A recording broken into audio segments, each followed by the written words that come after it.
नमस्कार मंडळी, माझं नाव सारिका जगताप. माझ्या युट्यूब चॅनल मध्ये सर्वांचं स्वागत आहे. चला, आज तुम्हाला ना लांबक्या भोपळ्याची भाजी ना हिरव्या मिरचीची बनवून दाखवते. चला, एकच नंबर लागते बरं का गावरान पद्धतीने. आमच्या घरी ना अशीच भाजी बनवते बरं का. चला, तुम्हाला एकच नंबर ना अशी भाजी बनवून दाखवते. तुम्हाला जर व्हिडिओ आवडला तर शेवटपर्यंत व्हिडिओ बघा आणि कमेंट करून नक्की सांगा की व्हिडिओ तुम्हाला कसा वाटला. आणि तुम्ही एकदा बनवून पण बघा भाजी आणि मला कमेंट करून सांगा की कशी चव लागते हिरव्या मिरचीची भाजी. चला मग, लौकी ना इथं कट करून घेतली आहे छोट्या छोट्या आकारामध्ये. बघू शकता तुम्ही. लौकीला ना भरपूर नाव अशी आहेत बरं का. आमच्याकडे ना ह्याला लांबका भोपळा म्हणतात, कोणी लौकी म्हणतं.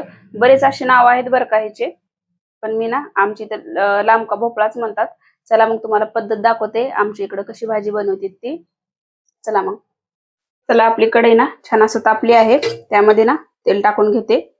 तुमच्या आवडीनुसार तेल टाकून घ्या. मी 2 पळ्या तेल टाकते मध्ये. आपलं तेल ना छान असं गरम झाले. मोहऱ्या टाकून घेते. मोहऱ्या छान असं तडतडल्या ना त्यामध्ये जिरे टाकून घेते. आणि ना 8-9 लसणाच्या पाकळ्या घेतल्या ते पण टाकून घेते.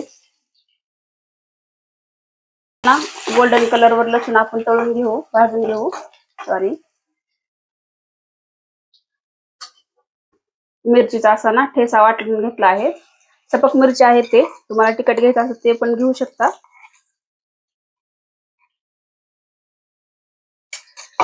तुमच्या आवडीनुसार. छान असं ना आपण ठेसा आपण हे करून घेऊ, तळून घेऊ. त्यामध्ये ना थोडीशी कोथिंबीर,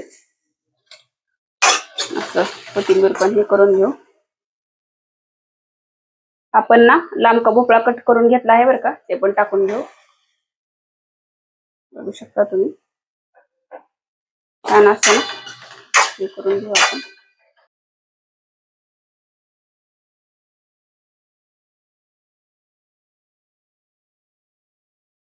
त्यामध्ये ना थोडेसे हळद टाकून घेणार आहे. मसाले कुठलीच टाकणार नाही, कारण मिरची टाकून घेतली आहे ना. हिरव्या मिरच्याचं बनवणार आहे मी. तुम्हाला लाल मिरच्याचं बनवायचं ती पण बनवू शकता. आणि त्याचं चवीपुरतं मीठ. छान असं ना परतून घेऊ.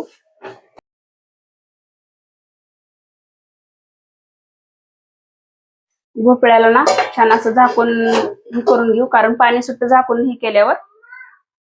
भोपळ्याच्या ना अंगच पाणी सुटतं बरं का, त्यामुळे आधी पाणी टाकून घ्यायचं नाही, नंतर पाणी टाकून घ्या.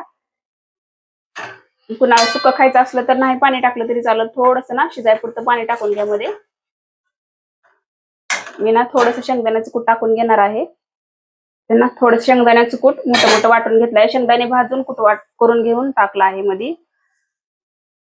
बघू शकता तुम्ही. तुम्हाला टाकायचं असलं तर टाका, नाही टाकलं तरी चालेल.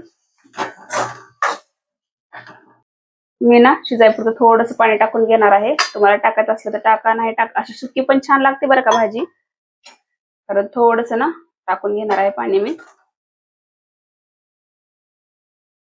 छान असं ना प्लेट ठेवून झाकून ना शिजलं ना पटकन शिजतं झाकून ठेवल्यावर.